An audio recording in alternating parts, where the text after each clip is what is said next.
mixed thoughts about The Incredibles. My guess is this is because it was bringing a lot of stuff to the big screen that I wanted to see for a while, but maybe that got me a little too overhyped. For example, it was great seeing a computer animated film by Brad Bird, whose work I really enjoyed in Iron Giant, The Simpsons, hell, even Family Dog. It was great seeing a comedic superhero movie, which at the time we only sort of got The Tick and maybe one or two other ones that didn't really go anywhere. So it was great seeing an awesome team of writers from Pixar take on a subject matter like this. I also like the idea that it's a superhero family. We haven't seen that before, and it allows for a lot of creative characters and powers and abilities, and oh gosh, this is just gonna be awesome!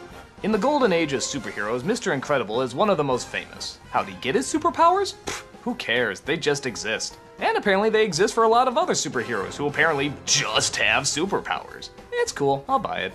Mr. Incredible gets married to Elastigirl, and it looks like they're gonna live happily ever after being superheroes with their secret identities and so forth. But then things go awry when the people who are saved start suing the superheroes for property damage, physical health, mental health, all sorts of American bullshit.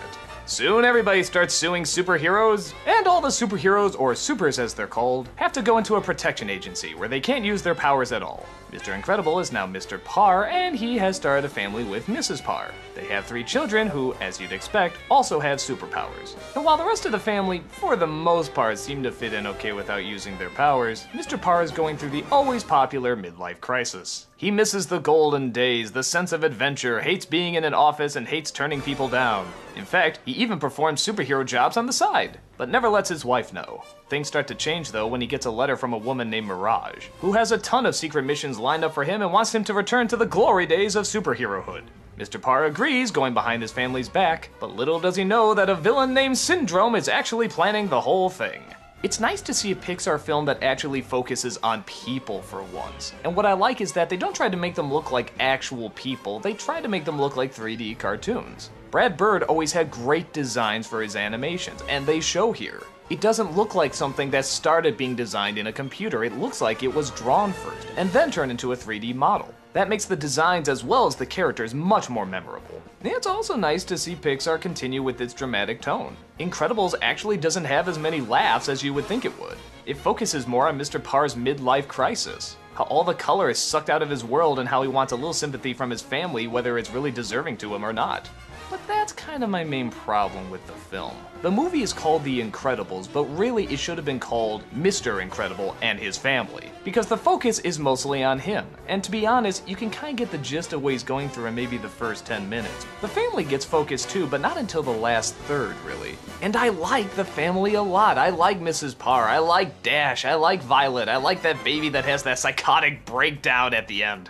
I really wanted more of them. I wanted more of their powers. I wanted more of their personality. I wanted to see more of their interactions. And like I said, we do get a lot of that in the last third, but the majority of it is dealing with Mr. Parr's midlife crisis. And for me, I think it just has too much focus. There's still some redeeming qualities in the first 2/3 though. For example, there's this really great designer character that's actually voiced by Brad Bird as well.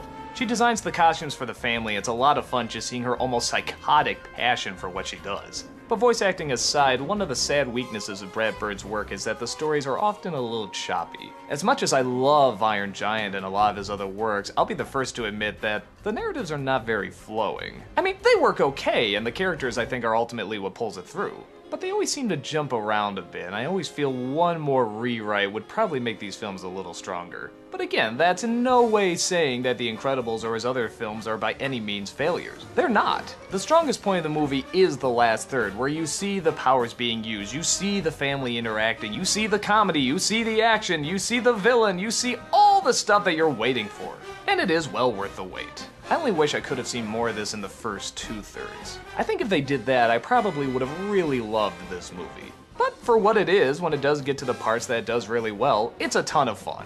And it's smart, and it's emotional, and it has good jokes. I think Brad Bird's biggest strength is his connections with families. I love how the mother talks to the kids very much like how a mother would talk to her kids, even if it is a very bizarre setup. I also like the way he writes kids. They're very energized, but they're insecure as well. They're troublemakers, but they're not stupid. And they have a lot of personality. Do I wish there was more focus on them and Mrs. Parr? Absolutely. But for what it is, it's very entertaining and very creative, even if it is a little inconsistent.